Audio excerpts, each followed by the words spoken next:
Hi friends, welcome back to another Reload with Mr. Ward. So for today's story, it's called Walter the Wolf. It's by Marjorie Weinman Sharmat and pictures by Kelly Oshley.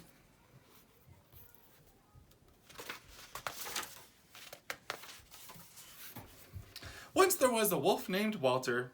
He had horn-rimmed spectacles and two huge, perfectly matched fangs. And there was something else about Walter. He was perfect. Being perfect was hard work. Walter did everything his mother told him to do. He practiced his violin 2 hours a day. He took singing lessons and he wrote poetry. And he never used his fangs on other animals or people. Walter has the most unused fangs in the forest, everybody said, and the biggest. Walter really should do something with his fangs. I like peace, said Walter, and he smiled his two perfectly matched fangs smile. Nobody bites me, and I don't bite anybody. Walter is perfect, said his mother. One day, Wyatt the fox, who lived in another forest, happened by. He saw Walter and his mother in front of their house. Walter was practicing his violin. Wyatt looked closely at Walter. Those are terrific fangs you have, he said. You really should do something with them. Walter went on practicing his violin. You really should exercise those teeth, said Wyatt. Everybody says that, said Walter, putting down his violin. I eat a lot of crunchy foods when I can find them. But you need something you can really sink your teeth into, said Wyatt, and I have an idea for both of us. With my brains and your fangs, we can't lose. Wyatt the fox, I don't trust you, said Walter's mother. But Walter said, maybe it will be easier than being perfect, mother. You can't be sure about that, Walter, she said. But maybe you should find out for yourself. She started to go into the house. Then she turned and said, Wyatt the fox, from the bottom of my heart, I don't trust you. After Walter's mother had left, Wyatt said to Walter, you and I are going into business, and the business is biting. My boy, you are going to be a professional biter, and I am going to be your manager. But I like peace, said Walter. Do you want to spend the rest of your life being perfect?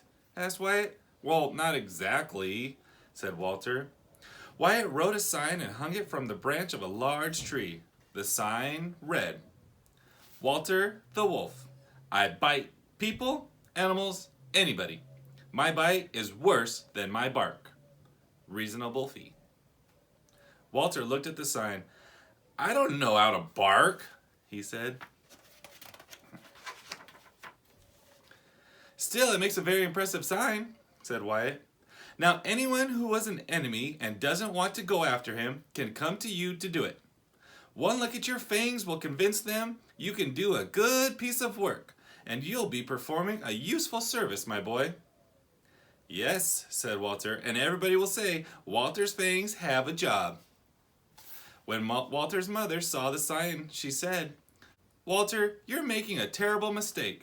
Biting is not for you. Playing the violin and biting don't mix. I have given up the violin, said Walter, for biting. Just this very morning you were perfect, said Walter's mother, shaking her head. Things changed so fast in the forest. Walter was sorry that his mother didn't approve. He hoped she would change her mind. Walter sat under the tree with Wyatt, waiting for business. Soon, Regina the beaver came along. She looked at the sign, then she looked at Walter's fangs. Then she said, My neighbor, Naomi the beaver, keeps taking my piles of wood. Can you help me? Sure, said Walter. First, I'll ask her to give back the wood. Then if she doesn't, I'll bite her. Regina looked at Walter's fangs again. I believe in you, she said. Walter rushed to Naomi's house. She was in her kitchen baking cakes. I've come to get back the piles of wood you took from Regina the beaver, he said. If you don't give them back, I'll bite you. If you bite me, I'll bite you back, said Naomi. You will? Said Walter. Yes, said Naomi, and she opened her mouth and showed two perfectly matched sharp front teeth. Don't you even want to run away from me? Asked Walter. No, said Naomi. You go away. I'm busy. What about the wood? Asked Walter. That wood is mine, said Naomi. It comes from my tree. Regina has her tree and I have my tree. Well, she didn't tell me that, said Walter. Regina wants everyone's wood, said Naomi. Well, don't just stand there with your tongue hanging out. As long as you're here, I'll give you some of my cake. Walter sat down. So you're in the bite business, said Naomi as she gave Walter a piece of cake. I heard that you were a violin player.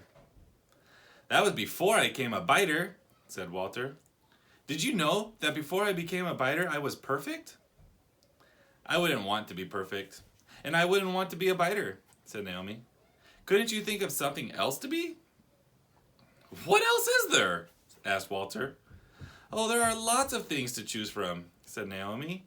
If you use your head instead of your teeth? What do you know about anything, said Walter, hanging around a kitchen baking your cakes. Baking is good, clean work, said Naomi. Biting isn't. It hurts. So, said Walter. So, said Naomi. Suddenly she leaned toward Walter. I'm doing this for your own good, she said, as she sunk her two perfectly matched sharp front teeth into Walter's tail. Ow! You bit me! Cried Walter. Ow! And he ran out of the house and into the forest. Eat and run, sighed Naomi, and she swept up some cake crumbles from her kitchen floor. Walter ran and ran. Ow! He cried, ow! He ran into Wyatt. What happened to you? Asked Wyatt. I got bitten, said Walter. You got bitten? Asked Wyatt. Impossible. Somebody bites Walter the wolf? Well, then Naomi is nobody, said Walter. Ow! Say, if she bites that well, maybe we could hire her out for business, said Wyatt. Our business? Said Walter. There isn't any business. I quit. Biting hurts. But you could be the best biter in the forest, said Wyatt. You can't quit. Well, maybe just one bite, said Walter, and he sunk his fangs into Wyatt. Yow! Cried Wyatt. You're dangerous! And he started to run, and he didn't stop until he was out of the forest. Just then, Walter's mother came along. What happened? She asked. I'm not a biter anymore, Mother, said Walter, and I'm not perfect either. That's all right, said Walter's mother. Nobody's perfect forever. You lasted a long time. Now, let's go into the house and rest. In just a minute, said Walter. He ran to the big tree where Wyatt and Fox had hung the sign. He reached up and pulled it down. He crossed out the words and wrote new ones. Then he hung the sign back up on the tree. The sign read, Walter the Wolf. I have big fangs. I did not choose them, but I can choose not to use them. Then Walter went into his house and soaked his tail. He soaked it because it hurt so bad. That's a perfect story for remembering why we don't bite. I hope you enjoyed it. I think it's a lot of fun, and I'll see you next time. Bye. Hey friends, so for today's activity, we're going to make a ninja star. First thing we do is we always start with a regular piece of paper and we make it into a square. The easiest way is to fold one corner over and line up the sides so it's the same and they match up nice and perfect.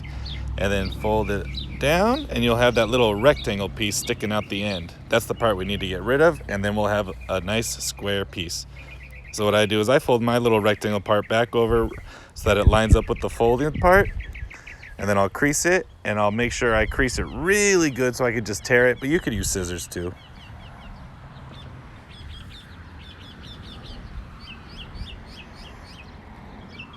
All right, and it should just tear nice and easy. Go ahead and get rid of that piece, we don't need it. Now you have your nice beautiful square. So we're gonna fold this in half, kind of like a hot dog or a hamburger style. And we're gonna crease that down the middle and crease it really hard because we want to tear or cut that part also. So then we'll have two rectangles when we're all done.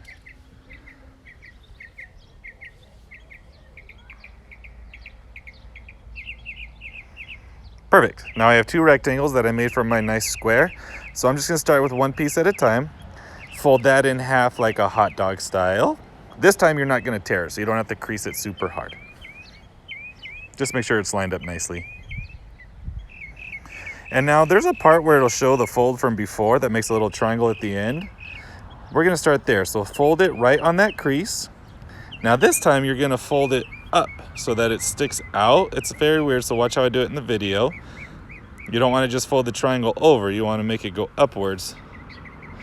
So now it almost looks like your rectangle is an arrow. See how that looks? And we're gonna do the same thing on the other half of this rectangle. So I'll fold this part up just to make it easier on me. And I'll show you what that looks like. And now the last thing is fold this part down so it looks like a triangle, just like the other side. Now this kind of looks like an S, depending on how you hold it. And I'm gonna do the same exact thing with the other rectangle. We need two of the exact same thing for this part.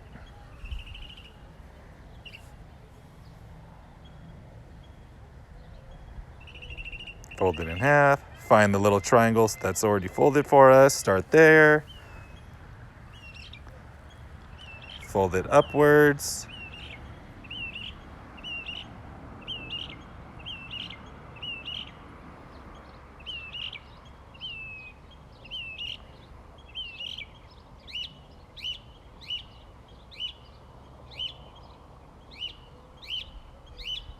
All right, and then the same thing with the rest of the rectangle to make our little S shape.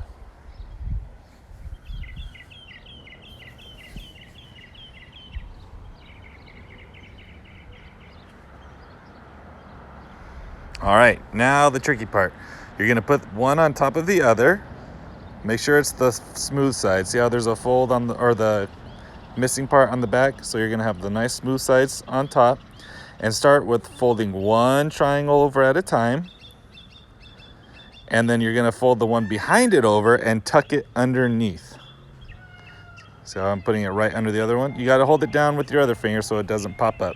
And keep doing that all the way around. So I folded this over and tucked it into my last one.